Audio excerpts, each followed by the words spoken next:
Hello everyone and welcome back. This is TechMedic. Thank you for joining me today. As you can see, we've gotten into day one, Crimson Desert, and of course we're going to be taking a look at optimizing the BlackSpace engine in order to go ahead and work with our optimization for the best return on investment for our graphical settings, because this game is a beast and it chews up a lot of CPUs. So let's go ahead and take a look at this and get under the hood so that we can go ahead and get some steady frame rates and of course alleviate that black wash that's been happening.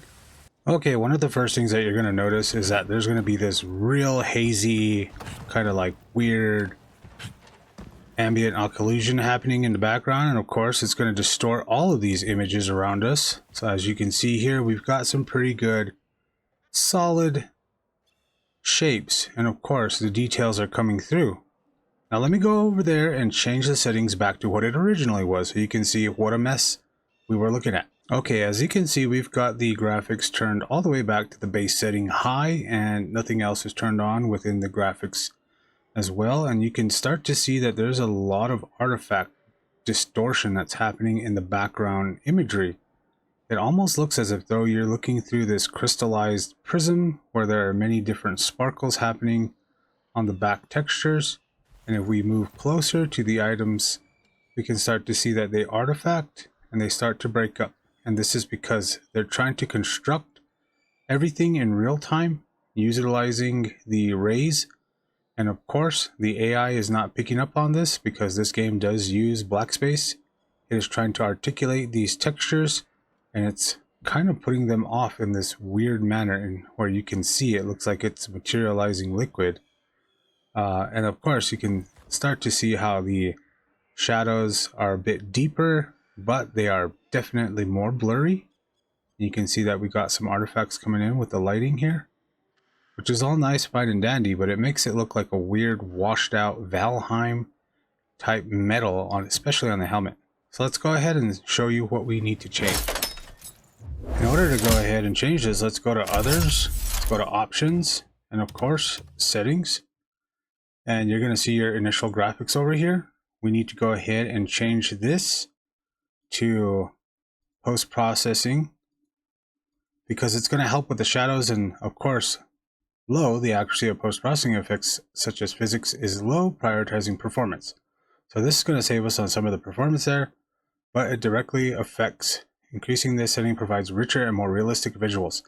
This means that you're going to get that grainy, weird black crash onto the back of the shadows, in which it's going to look granular and pixelated.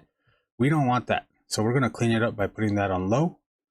We also want to put our lighting quality down to medium, so that stabilizes everything and we're not getting those piercing rays that try to do something else.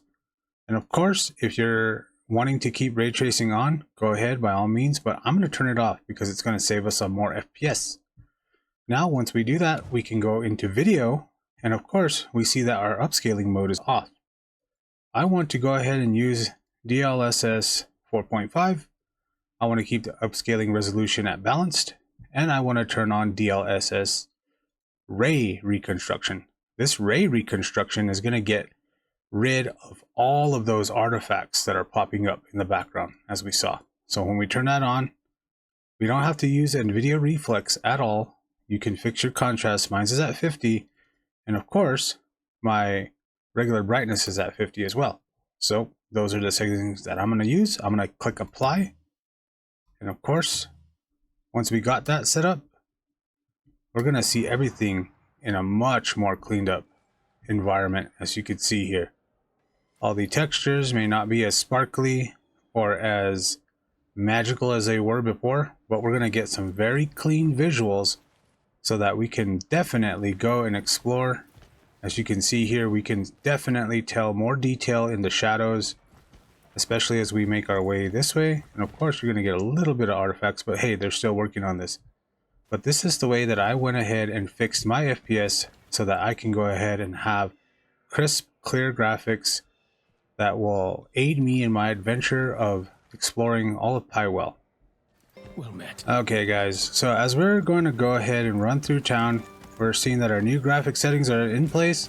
Now if you're here to configure your mouse and keyboard, I've got some tips for you. We're going to go ahead and jump outside of town, and of course we're going to go ahead and set everything up so that you have all of your adequate mouse and keyboard settings in order to play this game without having to rework too much. Now keep in mind, this is going to take a mouse that has mouse button 4 and 5. I recommend, if you do not have one, to get one, because in your gaming career it is going to definitely help out with everything that you can map to those buttons. And they are the buttons on the side of the mouse in which you can click on the upper and lower. So that just goes to show what you can do with that to articulate. If I can hold my hand here, of course, it's going to be the mouse buttons that are here. Okay, so let's go ahead and jump back into our menu. Let's go to Others. And let's go into our settings. Let's go into Input, Shortcuts. Normally, your aim and guard are going to be on Control. What you can go ahead and do with your mouse button, as you can see here, it is going to be on mouse button 5, I believe, and 4 is on top. And that one is going to allow you, if we go back out, we can use our lantern, which is one of the other features. And of course, we're going to map all these over, because when we pull out our sword, we can go ahead and guard now. This is a lot more easier to accomplish a guard without having to articulate your hand into like a chicken scratch mentality right there. So having that there is going to help us. And of course, you still have your main slash on your left mouse click and your heavy slash on your right mouse click. And of course, in combination, we can use our shield bash. So let's go talk about the other settings. Getting back in here, we can go ahead and see that we also switched around our shield bash. Now that's going to be our mouse button 5 and our, of course, right click. That's what I changed it to. The other one that I changed was your blinding flash. That is going to be on your mouse button 4. And of course, your blinding flash skill, which is going to be here, which is your starter. And if we scroll down even more, just to make sure that we check on everything, the reason why we couldn't put our shield block on our right click is because we have a number of different skills that are already mapped to that, and you cannot overlap them with a different skill, meaning that we couldn't use the same E key for all of these actions.